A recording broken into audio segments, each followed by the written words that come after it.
Hello বন্ধুরা, study motivation YouTube চ্যানেলে তোমাদের সকলকে স্বাগত। আজকে আমি ক্লাস 4-এর বাঘা যতীন গল্পের অনুশীলনী সমস্ত প্রশ্ন উত্তর করিয়ে দেব। এর আগেও আমি তোমাদের ক্লাস 4-এর গল্প ও কবিতার অনুশীলনীর প্রশ্ন উত্তর করে দিয়েছি। ভিডিও ডেসক্রিপশনে লিংক দেওয়া আছে এবং প্লেলিস্টও করে দেওয়া আছে, সেখান থেকে দেখে নিও। 1 নম্বর, পৃথ্বীন্দ্রনাথ মুখোপাধ্যায় কার পৌত্র? উত্তর, পৃথ্বীন্দ্রনাথ মুখোপাধ্যায় বাঘা যতীন তথা যতীন্দ্রনাথ মুখোপাধ্যায়ের পৌত্র। 2 নম্বর, তার লেখা একটি বইয়ের নাম লেখো। উত্তর, তার লেখা একটি বইয়ের নাম আলোর চকর। 3 নম্বর, শিলাইদা শব্দটি এসেছে শিলাইদহ থেকে, অর্থাৎ দহ পরিবর্তিত হয়ে হয়েছে দা। নিচের নামগুলি পরিবর্তিত হয়ে কি হবে লেখো। শিয়ালদহ, এটি হবে শিয়ালদা। বেলদহ, এটি হবে বেলদা। খড়দহ, এটি পরিবর্তিত হয়ে হবে খড়দা। 4 নম্বর, জ্যোতিকে মা যে যে গল্প শোনান। 1 নম্বর রামায়ণ, 2 নম্বর মহাভারত, 3 নম্বর পুরাণ, 4 নম্বর শিবাজির গল্প। 5 নম্বর, নিচের দুটি স্তম্ভের শব্দগুলিকে বিপরীত শব্দ অনুযায়ী মেলাও। শেষ, শুরু, দিবস, রাত্রি, অপেক্ষা, অনপেক্ষা, জোয়ার, ভাটা, শান্ত, অশান্ত, দুঃখ, সুখ, স্বাধীনতা, পরাধীনতা। 6 নম্বর, জ্যোতি যে যে চরিত্রে অভিনয় করতে ভালোবাসে সেগুলির নাম লেখো। উত্তর, পৃথ্বীন্দ্রনাথ মুখোপাধ্যায় রচিত বাঘা যতীন গল্পে জ্যোতি যে যে চরিত্রে অভিনয় করতে ভালোবাসে সেগুলি হল ভক্তের হনুমান, লক্ষণ, রাজা হরিশ্চন্দ্র, বীর প্রতাপাদিত্য প্রভৃতি। 7 নম্বর, গল্পটি পড়ে জ্যোতির যে কাজগুলিকে দুঃসাহসিক বলে মনে হয়েছে সেগুলি বর্ণনা করো।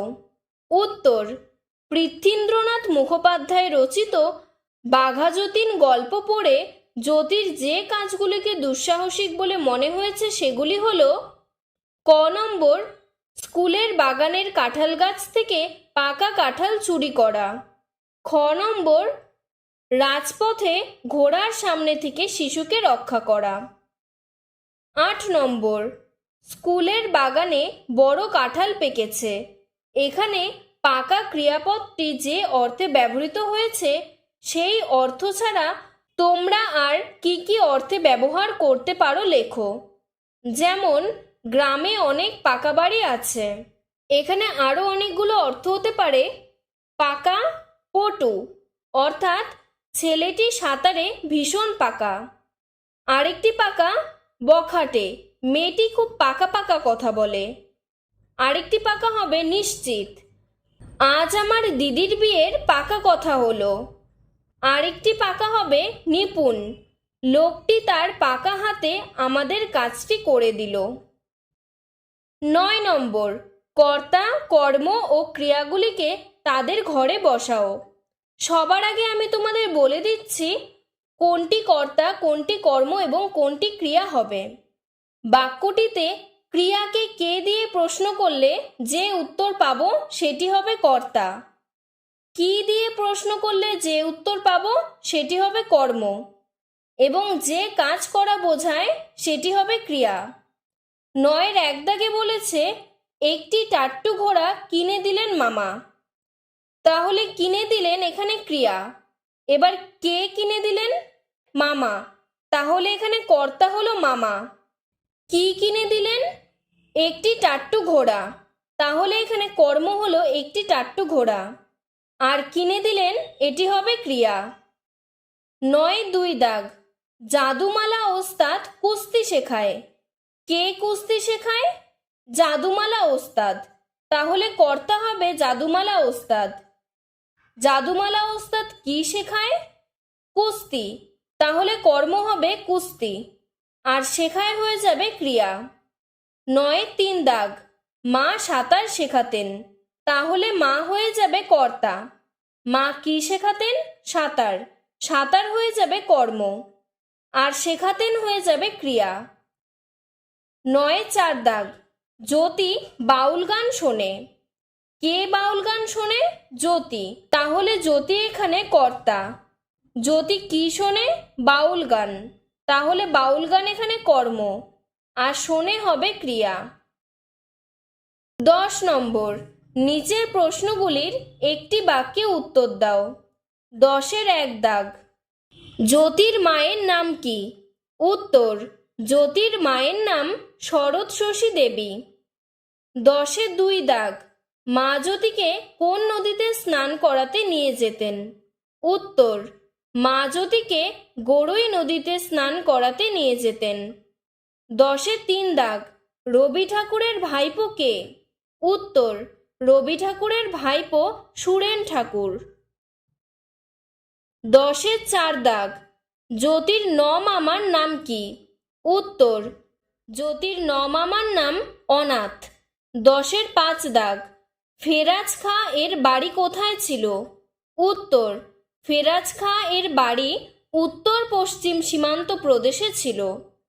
10-এর 6 দাগ, জ্যোতির বড় মামার পেশা কি ছিল? উত্তর, জ্যোতির বড় মামার পেশা ছিল ওকালতি। 10-এর 7 দাগ, জ্যোতি কোন স্কুলে ভর্তি হয়েছিল?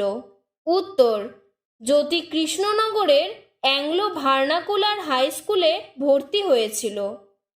10-এর 8 দাগ, 1893 সালে জ্যোতির বয়স ছিল 14। কত সালে জ্যোতির 7 বছর বয়স ছিল? উত্তর হবে 1886 সালে জ্যোতির 7 বছর বয়স ছিল। 11 নম্বর, নিচের প্রশ্নগুলির উত্তর নিজের ভাষায় লেখো। 11-এর 1 দাগ, জ্যোতি কিভাবে সাঁতার শিখেছিল? উত্তর, পৃথ্বীন্দ্রনাথ মুখোপাধ্যায় রচিত বাঘা যতীন গল্পে জ্যোতির মা দিনের শেষে তাকে গড়ই নদীতে স্নান করাতে নিয়ে যেতেন। তার মা শাড়ির একদিক জ্যোতির কোমরে বেঁধে অন্যদিকে শক্ত হাতে ধরে জ্যোতিকে ছুঁড়ে ফেলে দিতেন জোয়ারের জলে। এইভাবেই জোয়ারের সঙ্গে আপ্রাণ লড়াই করতে করতে জ্যোতি সাঁতার শিখেছিলেন। 11-এর 2 দাগ, কৃষ্ণনগর স্কুলে জ্যোতির কাঁঠালপাড়ার কাহিনীটি বর্ণনা করো। উত্তর, পৃথ্বীন্দ্রনাথ মুখোপাধ্যায় রচিত বাঘা যতীন গল্পে জ্যোতির স্কুলের বাগানে বড় কাঁঠাল পেকেছে।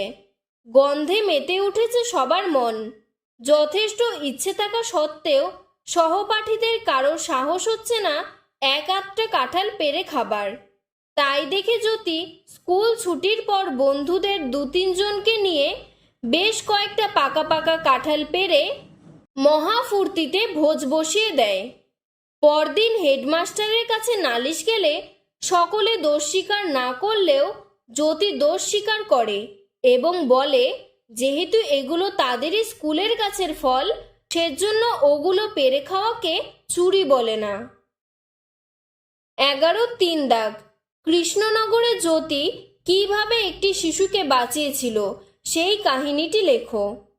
উত্তর, পৃথ্বীন্দ্রনাথ মুখোপাধ্যায় রচিত বাঘা যতীন গল্পে একদিন জ্যোতি কৃষ্ণনগরের বাজারে গিয়েছিল কাগজ পেন্সিল কিনতে।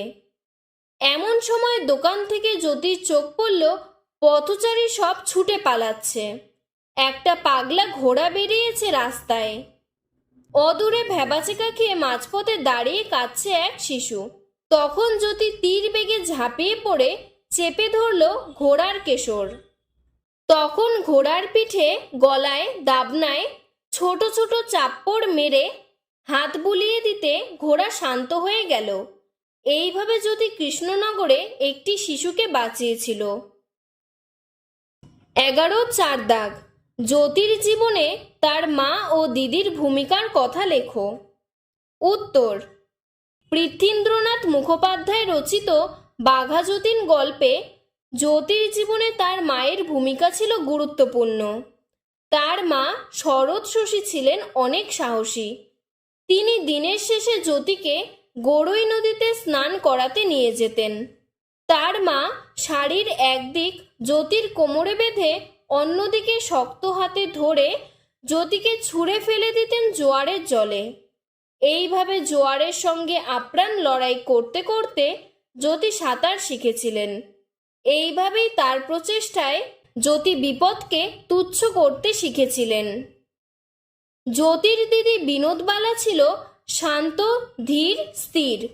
রাতের বেলায় দিদি বিনোদবালার সঙ্গে শান্তজ্যোতি মায়ের কোল জুড়ে শুয়ে শোনে রামায়ণ, মহাভারত, পুরাণের গল্প, রানা প্রতাপ, শিবাজি, সীতারাম রায়, প্রতাপাদিত্যের কাহিনী। বীরত্বের এসব কাহিনী শুনে বুকটা যেমন তার টনটন করে, তেমনি প্রহ্লাদের গল্প, চৈতন্য, নানক, কবীরের কথায় মন ভরে ওঠে তার ভক্তিতে। 11-5 দাগ। পাঠ্যাংশে জ্যোতির জীবনে তার মামাদের প্রভাব কেমন ছিল? উত্তর: পৃথ্বীন্দ্রনাথ মুখোপাধ্যায় রচিত বাঘাযতীন গল্পে পাঠ্যাংশে জ্যোতির জীবনে তার মামাদের প্রভাব খুবই গুরুত্বপূর্ণ। জ্যোতির বড় মামা ওকালতি করতেন তখন। বড় মামা তাকে সঙ্গে করে নিয়ে ভর্তি করালেন কৃষ্ণনগরের অ্যাংলো ভার্নাকুলার হাই স্কুলে। মামা অনাথের ছিল নানা রকম কসরতের অভ্যাস, আর ঘোড়াচড়া, শিকার, দৌড়ঝাঁপ প্রভৃতিতে তার ভারী দখল। 1905 সালে বঙ্গভঙ্গের প্রতিবাদে জ্যোতি ও তার ছোট মামার ব্যবসায় জাতিবর্ণ ভুলে গ্রামের সবাই একসঙ্গে পঙ্কিতি ভজনে বসেন। 11-6 দাগ। জ্যোতির মামাবাড়ির সঙ্গে রবি ঠাকুরের সম্পর্ক কী ছিল? উত্তর: পৃথ্বীন্দ্রনাথ মুখোপাধ্যায় রচিত বাঘাযতীন গল্পে জানা যায় যে জ্যোতির মামাবাড়িতে সুন্দরী নামে একটি সাদা ঘোড়া ছিল। মাঝে মাঝে শিয়ালদহ থেকে কবি রবি ঠাকুরের ভাইপো সুরেন ঘোড়াটা ধার নিতে আসতেন। আবার ঠাকুরবাড়ির সঙ্গে কয়ার চাটুর্যে বাড়ির 3-4 পুরুষের সম্পর্ক। বড় মামা বসন্ত কুমারের মক্কেল ও বন্ধু ছিলেন রবি ঠাকুর। 11-7 দাগ। ফেরাজের কাছে জ্যোতি খবর পেল। কে এই ফেরাজ? তার কাছ থেকে জ্যোতি কি খবর পেল? উত্তর: পৃথ্বীন্দ্রনাথ মুখোপাধ্যায় রচিত বাঘাযতীন গল্পে ফেরাজ খাঁ ছিলেন চাটুর্যে বাড়ির পাহারাদার। উত্তর পশ্চিম সীমান্ত প্রদেশে ফেরাজের বাড়ি। লাঠি, ছোড়া, তরোয়াল, বন্দুক চালাতে দক্ষ সে। ফেরাজের কাছে জ্যোতি খবর পেল যে শত শত অত্যাচারেও তার মুলুকের কেউ ইংরেজকে মেনে নেয়নি রাজা বলে। তারা প্রাণের চেয়েও বেশি ভালোবাসে তাদের স্বাধীনতাকে। এই স্বাধীনতার জন্য মরতে তারা ডরে না, মারতেও তারা পিছুপা নয়। 1-8 দাগ। পাঠ্যাংশ থেকে খুঁজে নিয়ে জ্যোতি শিশুসুলভ বা কিশোর সুলভ চাপল্যের উদাহরণ দাও। উত্তর: পৃথ্বীন্দ্রনাথ মুখোপাধ্যায় রচিত বাঘাযতীন গল্পে জ্যোতির শিশুসুলভ বা কিশোর সুলভ চাপল্যের যে সকল উদাহরণ পাই তা হল: 1 নম্বর, কৃষ্ণনগরের স্কুলের বাগান থেকে কাঁঠাল পেড়ে খাওয়া। 2 নম্বর, ছোটবেলায় বিনা লাগামে ঘোড়ায় চড়া প্রভৃতি। 11-9 দাগ। কিছুই হয়নি এমনভাবে জ্যোতি চলে গেল তার নিজের পথে। কোন ঘটনার পর জ্যোতি এমনভাবে চলে গিয়েছিল? উত্তর: পৃথ্বীন্দ্রনাথ মুখোপাধ্যায় রচিত বাঘাযতীন গল্পে কৃষ্ণনগরের রাজপথে দুঃসাহসিকভাবে পাগলা ঘোড়ার হাত থেকে জ্যোতি একটি শিশুকে রক্ষা করেছিল। এই ঘটনায় চারিদিকে সবাই জ্যোতির প্রশংসা করলেও কিছুই হয়নি এমনভাবে জ্যোতি চলে গেল তার নিজের পথে। 11-10 দাগ। জাতপাতের ক্ষুদ্র সংকীর্ণতা ছোট বয়সেই কিভাবে জ্যোতি অতিক্রম করতে পেরেছিল? উত্তর: পৃথ্বীন্দ্রনাথ মুখোপাধ্যায় রচিত বাঘাযতীন গল্পে দুর্গোৎসবের 4 দিন জ্যোতির মামাবাড়িতে নিত্য রাধা হতো আজকের হিসেবে প্রায় 400 কিলোগ্রাম ওজনের চালের ভাত। প্রসাদ পেতে বহু লোকের সমাগম হতো চাটুজ্জে বাড়িতে। ভদ্রলোকেদের জন্য সাদা ভাত আর অন্যান্য প্রজাদের জন্য ঘরের চালের ভাতের ব্যবধান দূর করে জ্যোতির উদ্যোগে সকলের জন্য সাদা ভাতের ব্যবস্থা করা হয়। 1905 সালে বঙ্গভঙ্গের প্রতিবাদে জ্যোতি ও তার ছোট মামার ব্যবসায় জাতি বর্ণ ভুলে গ্রামের সবাই একসঙ্গে পঙ্কিতি ভজনে বসেন। এইভাবেই জাতিপাতের ক্ষুদ্র সংকীর্ণতা ছোট বয়সেই জ্যোতি অতিক্রম করতে পেরেছিল। 11 দাগ। পাঠ্যাংশে জ্যোতির নানা ধরনের কাজের যে পরিচয় ছড়িয়ে পড়েছে তা নিয়ে তুমি নিজের ভাষায় একটি অনুচ্ছেদ রচনা করো। এটি তোমরা নিজের ভাষায় লিখবে। আজকের ভিডিওটি এতটুকুই। ভিডিওটি ভালো লাগলে লাইক করে চ্যানেলটিকে সাবস্ক্রাইব করে দেবে। ধন্যবাদ।